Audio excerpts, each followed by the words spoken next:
Picture this: the deep, misty Congo rainforest. A silverback gorilla snaps a branch, carefully strips every leaf with his lips, and fashions a perfect probing stick. He dips it into a murky pool, testing the depth before wading through. Take that in. He just manufactured and used a tool, demonstrating planning and causal reasoning. But here's the head scratcher. That same spark of cleverness has flickered for hundreds of thousands of years and never once caught fire. That stick never became a harpoon, a depth gauge, or inspired any irrigation project. Meanwhile, a handful of human ancestors figured out the same branch trick, and a few millennia later we had canoes and canals. So why does a single spark ignite a blazing wildfire of civilization in one species, and just go fey pfft fey in another? Naturally, most people point at the brain: gorilla brain, about 500 cubic centimeters, human brain, about 1350. Looks like a massive gap, right? Well, hold that thought. Crack open the fossil record and you'll meet Fey Homo erectus Fey brain around 900 cc, not even double a gorilla's, who made the same basic Acheulean hand axe for over a million years with almost zero design upgrades. So brain volume alone is clearly not the secret password. Even more puzzling, Coco, the gorilla, mastered over 1,000 sign language symbols. She could express sad, want, even make sequential decisions in video games. They're not dimwits, not even close. So before you hand all the credit to neuron count, let me stop you. The real key isn't hiding somewhere on a spec sheet of the cortex. It's buried in a much deeper social cognitive basement, and you're about to go down there. To answer, why don't gorillas build civilizations? We first have to squint hard at what civilization actually is. Spoiler: it's not a lone super genius having a eureka moment and poof, the whole species leapfrogs forward. Civilization is a keychain. It's a set of keys that connects millions of individual brains and stacks their knowledge across generations. And gorillas, they're missing that keychain. It has 3 precisely cut teeth: high-fidelity imitation, shared intentionality, and a high-quality energy budget that can sustain truly large social networks. Miss one, and the lock stays shut, and gorillas, as you'll see, got locked out on all 3. Let's start with a human moment, so tiny you probably never noticed it. A mom opens a cookie tin in front of her 2-year-old. And for no practical reason, she taps the lid twice with her pinky. The little girl takes the tin and copies every detail, including that utterly useless pinky flourish. Psychologists call this over-imitation, and it's a uniquely human fingerprint. Other primates almost never do it. Animal behaviorists ran a test with chimps and gorillas. A demonstrator retrieved food using a sequence that included clearly unnecessary steps, like touching their forehead before opening a box. The apes watched and then ruthlessly cut to the chase, skipping the forehead nonsense, straight to the treat. Looks smarter, looks more efficient. But, irony alert, that very efficiency is precisely what murdered any possibility of accumulation. You see, civilization is literally built on seemingly useless extras. The Acheulean hand axe, once the pinnacle of human tech, required precise platform preparation, controlled angles, and soft hammer percussion. Every step had to be transmitted with obsessive fidelity. If an apprentice learned just bang rocks till sharp, the result would degrade into crude flakes within a generation or two, collapsing right back to square one. Cultural evolution runs on something called the ratchet effect.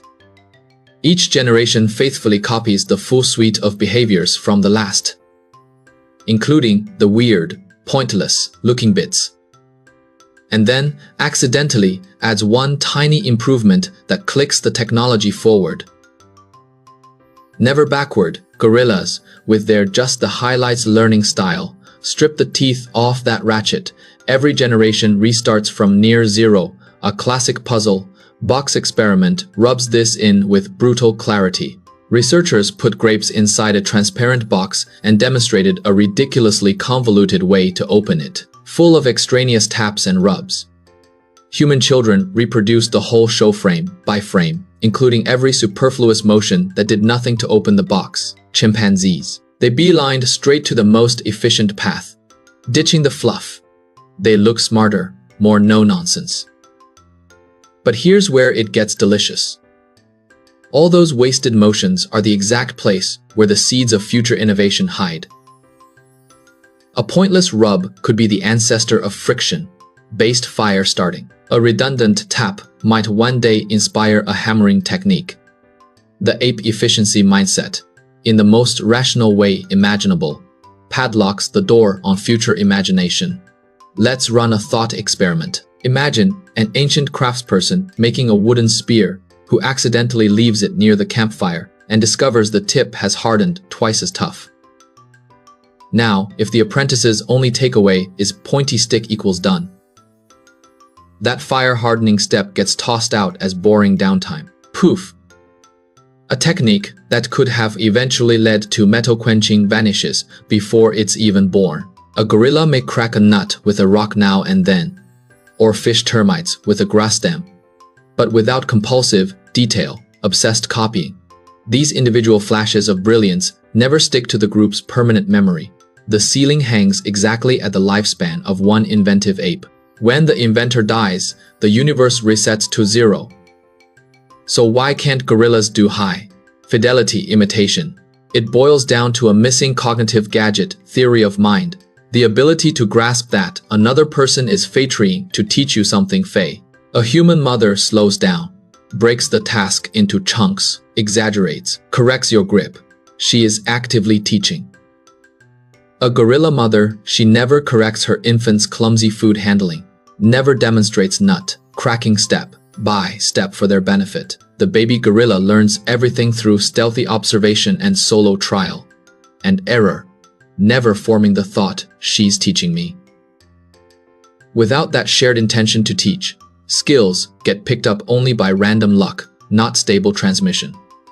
The consequence, every single newborn gorilla generation has to reinvent the wheel alone. From scratch. Knowledge transfer is so fragile that their traditions max out at poke water with stick or scoop water with leaf. And honestly, even those may just be each generation independently stumbling onto the same tricks because the environment nudges them that way. Not genuine culture. But even if by some miracle imitation were fixed, a second missing gear would still grind everything to a halt. That gear is called we. Why does a human 2-year-old, given a rope to pull for a treat, immediately turn to make eye contact with a partner, gesture, and invite them to join? Why does a chimpanzee in the same setup only stare at the food, never at the other chimp's face? That gap leads us straight into the deeper abyss, shared intentionality and cooperative breeding. Now, I know what you might be thinking. Wait, ants and bees build enormous cities.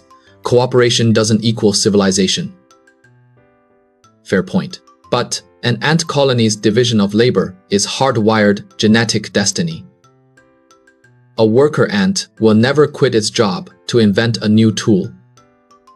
Human cooperation is flexible, goal-based, and can recombine on the fly. So can gorillas cooperate. In the Virunga volcanoes, a silverback charging an intruder looks like coordinated defense.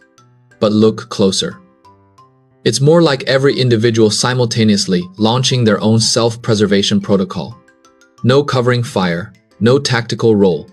Chimpanzee group monkey hunts are even more revealing. They chase simultaneously, appearing to encircle the prey, but in reality, it's every chimp for itself. No eye contact, no assigned roles. And the successful catcher absolutely will not share with the flankers. In fact, he'll scream at them to back off. The rope pull cooperation experiment drags the truth into the spotlight. A device requires 2 individuals to pull a rope at the same time to release a food tray. Human toddlers figure out the collaboration within moments. They actively tap their partner's attention, point at the rope, babble invitations. And after success, they swap positions and do it again, purely for the joy of together. Chimpanzees just yank frantically on their own, shrieking in frustration. Even if they happen to pull simultaneously by accident, they never turn to establish a shared attention connection. In their world, there seems to be no mental template for you and I are doing this together. A partner is just an environmental variable, like a stubborn vending machine, not a collaborator.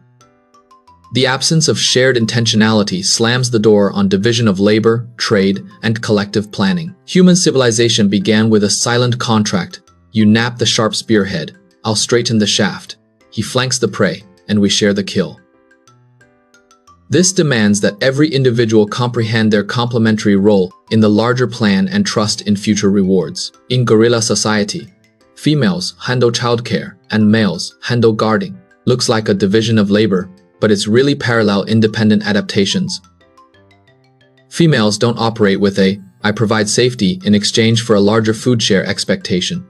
And males don't think "I patrol because it's my duty to protect them." Without that contractual mindware, any collaboration beyond kinship is a non-starter, let alone cities, laws, or currency.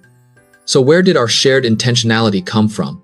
A stunningly powerful clue hides in cooperative breeding. Human infants are born neurologically useless, utterly helpless, and require care from mom, dad, grandma, older siblings. Basically the whole village. This forces into existence a multi-generational, multi-agent shared attention field. Grandma tells stories, uncle demonstrates fire, making, building a cross-generational teaching web. Now flip to gorillas. A mother shoulders nearly all childcare alone. The infant gets information from essentially one source for 3 to 4 years, and that one source never actively teaches. The information stream is laughably narrow. If the mother dies unexpectedly, entire skill sets can vanish from the group forever. A world without grandmothers telling legends simply cannot accumulate civilization. Even more devastating, without shared intentionality, true language cannot be born. Gorillas can learn hundreds of sign symbols. They can sign "me eat apple," but they never spontaneously combine them into complex grammar. Never ask a question, never recount what happened yesterday, never invent a fiction. Their communication stays stuck in demands, commands, and emotional expressions. Human language, by contrast, wields the magic of the hypothetical. If it rains tomorrow, let's dry the spear shafts in the cave. Subjunctive mood, past tense, future tense. They allow us to transmit invisible abstractions, honor, gods, probability, nations. All the superstructure of civilization, myth, law, science, is erected on the scaffolding of grammar. Gorilla communication remains locked in the eternal now. By now, we've spotted two locks: precise imitation and shared intentionality. Without them, the door to cumulative knowledge is welded shut. But even if a species miraculously held both keys, a population that's too small would still smother civilization like a gust of wind on a candle. Let me tell you a real historical horror story, Tasmania. After the last ice age, rising seas severed Tasmania from mainland Australia, isolating a few thousand indigenous people. Over thousands of years, they didn't advance. They lost fey technologies, bone needles, deep-sea fishing, even fire, making skills degraded. Cultural regression is real, and the only trigger was shrinking population size and severed connections. Now, a guerrilla troop averages just 10 to 15 individuals, with fiercely defended territories that make peaceful tool, trading flea markets an absolute fantasy. Crack open the Tasmanian file. It's a warning from the past. 9,000 years ago, the island became a world unto itself. When Europeans arrived in the 17th century, they were stunned. The Tasmanian toolkit was far simpler than that of mainland Aboriginal Australians. No fishing, no multi-layered hide clothing. Even fire making appeared shaky in some groups. Cultural devolution happened, and the sole variable was demographic shrinkage and isolation. A guerrilla family group is even tinier, and encounters between groups are tense standoffs, never a swap meet for sticks and fibers. This means a brutal consequence. Imagine a guerrilla genius invents a way to strip fibrous bark with a serrated leaf to weave ropes. This breakthrough can only spread within her tiny circle of 10. Mathematical models of cultural evolution show that, to stably maintain even moderately complex traditions, you need a social network of at least a few hundred individuals as a chassis. Guerrilla island groups never hit this minimum network threshold. Every precious invention evaporates randomly. The inventor falls ill. The group splits. A squabble turns lethal. Genius, in a gorilla world, is just a match struck in pitch darkness, a brief flare, then permanent darkness. But why can't gorillas simply aggregate into larger groups? The answer is digesting in their guts right now. Their diet is mainly stems, pith, and a few wild fruits. Extremely low energy density, packed with cellulose that requires hours of chewing and a massive hindgut fermentation vat. An adult silverback spends over 60% of his waking life just chewing and digesting. What's left is barely enough for basic rest and a little social grooming. Meanwhile, our ancestors, about 2 million years ago, started cracking bones for marrow and scavenging meat. And later, crucially, tamed fire for cooking. Cooking externalizes digestion, breaking down food so your gut can work less and free up an enormous energy budget. That budget was lavishly redirected to a hungry brain. Without that metabolic subsidy, a large social network is simply unaffordable. But hold on, this energy bottleneck isn't just a digestive inconvenience. It boomerangs back to lock the ceiling of cognitive evolution. Your brain is the most outrageously expensive organ in the known universe. It's only 2% of your body weight, but guzzles about 20% of your resting energy. Gorillas, chronically energy constrained by their leafy diet, simply cannot afford to grow thicker frontal cortex layers. That directly drags down the upgrade path for theory of mind, impulse control, and working memory. This imposes a hard limit. They can effectively manage a social circle of maybe 10 to 15 individuals. But civilization demands a collective brains capable of coordinating hundreds or thousands. The energy wall, fei-ti-fei, the cognitive wall, fei-ti-fei, the civilization wall, and let's not forget a silent flickering character. Fire. Fire is about so much more than cooking. A campfire stretches the day, carving a safe halo of light in the pitch. Black night where ancient humans could sit together and start telling stories about dreams, the dead, the future, the imaginary. Those stories congealed into totems, ancestors, and the first moral orders, and they hatched the grammatical structures to precisely describe virtual things. Gorillas are instinctively afraid of fire. They don't use it, let alone control it. No campfire means no nighttime cultural furnace. No cooked food means the brain remains on a primitive energy allowance. The absence of fire silently shut a door that, for them, will never open again. Now we see a strangling, interlocking death spiral. Low energy diet restricts group size. A small group can't sustain complex technology. Without complex technology, you can't engineer your environment to boost energy returns, so energy stays abysmal. A negative loop that never unlocks. On the cognitive side, the lack of faithful copying, teaching motivation, and shared intentionality ensures that any attempt to break this cycle never gets accumulated, amplified, or inherited. Gorillas aren't missing a single superpower. They're missing an entire co-evolving positive feedback engine.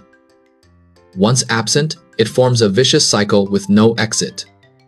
Civilization wasn't blocked by just one lock. It was triple, deadbolted in a way that each lock reinforces the others. And here's where all threads fuse into one sentence. You can nail into memory. Gorillas never built civilizations, not because their individual brains lack horsepower, but because cumulative cultural evolution demands an exquisitely interlocked set of cognitive gears, high-fidelity imitation, active teaching, shared intentionality, plus a high-quality energy budget to sustain a large enough social network and down their long evolutionary path. They simply never assembled that complete drive chain. They could never twist individual cleverness into an intergenerational collective intelligence. This isn't stupidity. It isn't laziness. It's that evolution never handed them the entire package deal at once. But here's the even spookier mirror image of that sentence. The fact that we fat assemble all those gears is an outrageous fluke. We are not evolution's destination. We are evolution's jackpot winner.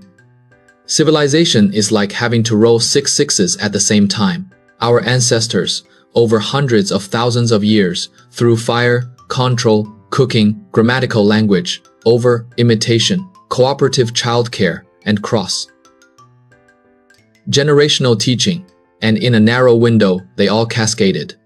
Gorillas, in their corner of the forest, were always missing a few dice. This insight completely rewrites that condescending question. Why don't gorillas build civilizations? Stops being a smug comparison and turns into a mirror held up to our own fragile, accidental nature. The next time you lock eyes with a silverback at the zoo, that deep, placid, ancient gaze, you might glimpse a different shape of intelligence, whole, self-contained, but never ignited. And here's one last question, truly worth pocketing. If civilization is merely one random branch on the sprawling tree of evolution, is progress actually inevitable? Maybe gorillas aren't missing something after all. Maybe they simply walked a parallel path just as dignified, just as valid, just without monuments.